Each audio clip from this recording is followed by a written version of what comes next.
2019 সালে ফেডারেল যৌন পাচার মামলায় গ্রেপ্তার হওয়ার আগে এপস্টিনের জীবন ও যোগাযোগ নিয়ে যুক্তরাষ্ট্রের বিচার বিভাগ যে নথি প্রকাশ করেছে তাতে দেখা যায় মাইক্রোসফটের নতুন প্রধান নির্বাহী খোঁজার প্রতিটি ধাপের খবর পেতেন তিনি। শুধু তথ্যই নয়, ভেতরের ব্যক্তিদের নিয়মিত পরামর্শও দিতেন। সেখানে উল্লেখ ছিল সহপ্রতিষ্ঠাতা বিল গেটস, যিনি তখন দৈনন্দিন ব্যবস্থাপনা থেকে সরে গিয়েছিলেন, 9 মাসের জন্য আবারও সক্রিয়ভাবে মাইক্রোসফটে ফিরতে পারেন।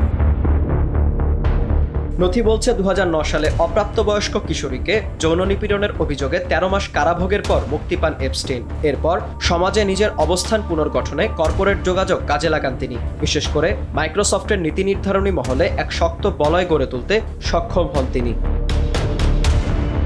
এই বলয়ে ছিলেন বিল গেটস ছাড়াও সাবেক প্রধান প্রযুক্তি কর্মকর্তা নাথান মাইরভল্ট, উইন্ডোজ বিভাগের সাবেক প্রধান স্টিভেন সিনোফস্কি, প্রযুক্তি গবেষণা বিভাগের সাবেক নির্বাহী লিন্ডা স্টোন এবং পরিচালনা পর্ষদের সদস্য রিড হফম্যান। এমনকি বিল গেটসের ব্যক্তিগত বিনিয়োগ ও দাতব্য তহবিলের কর্মীরাও তার পরিচিত পরিমণ্ডলে ছিলেন।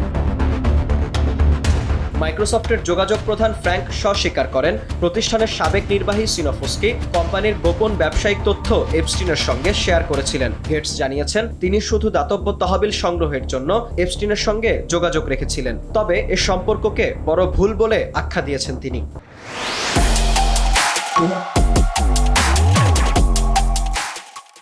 অন্যদিকে ট্রাম্প প্রশাসনের কাছে এপস্টিন সংক্রান্ত সব নথি প্রকাশ ও জড়িতদের বিচারের দাবি জানিয়েছেন রিড হফম্যান। মাইক্রোসফটের সঙ্গে এপস্টিনের প্রথম পরিচয় 1996 সালে সিয়াটল চিড়িয়াখানায় প্রখ্যাত পদার্থবিজ্ঞানী স্টিভেন হকিং এর সম্মানে আয়োজিত এক গালা নৈশভোজে তিনি উপস্থিত ছিলেন। পরবর্তী সময়ে কৃত্রিম বুদ্ধিমত্তা বিষয়ক এক সেমিনারে অর্থায়নের মাধ্যমে তিনি আরও ঘনিষ্ঠতা বাড়ান। নথি অনুযায়ী বিল গেটস যখন প্রথম এপস্টিনের সঙ্গে দেখা করা নিয়ে সংশয় প্রকাশ করেছিলেন, তখন তার পক্ষে সাফাই গেয়েছিলেন নাথান মাইরভল্ট। 2012 সালে স্টিভেন সিনোফস্কির তত্ত্বাবধানে উইন্ডোজ 8 বাজারে আসে, যা বড় ধরনের সাফল্য পায়নি। প্রতিষ্ঠান ছাড়ার আগে সিনোফস্কি তার বিচ্ছেদ চুক্তি ও 2013 সালে পাওয়া $1,40,00,000 শর্ত এপস্টিনকে দেখান। এমনকি সারফেস ট্যাবলেটের বিক্রিতে ভরাডুবি নিয়ে শীর্ষ কর্মকর্তাদের অভ্যন্তরীণ ইমেইলও ফরওয়ার্ড করেন তিনি।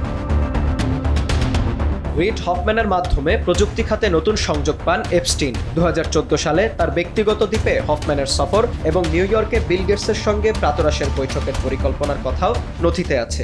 2016 সালে মাইক্রোসফট $26.2 বিলিয়ন লিঙ্কডইন অধিগ্রহণের পর হফম্যানকে ব্যক্তিগত কর কমানোর পরামর্শ দেওয়ার প্রস্তাব দেন এপস্টিন। 2017 সালে হফম্যান মাইক্রোসফটের পরিচালনা পর্ষদে যোগ দেন এবং 18 সাল পর্যন্ত এপস্টিনের সঙ্গে যোগাযোগ রাখেন। প্রকাশিত নথি বলছে কর্পোরেট সংকটের সময় মাইক্রোসফটের অন্দরে বিস্তৃত যোগাযোগ করে তুলেছিলেন জেফ্রি এপস্টিন। এর মধ্যে সংশ্লিষ্ট অনেকেই পরে সম্পর্ক রাখাকে ভুল বলে স্বীকার করেছেন। তবুও কিভাবে দণ্ডিত এক ব্যক্তি একটি শীর্ষ প্রযুক্তি প্রতিষ্ঠানের নীতি নির্ধারণী পর্যায়ে এত গভীরভাবে প্রবেশ করতে পেরেছিলেন, সে প্রশ্ন থেকেই যায়। বিনিয়ামিন, RTV।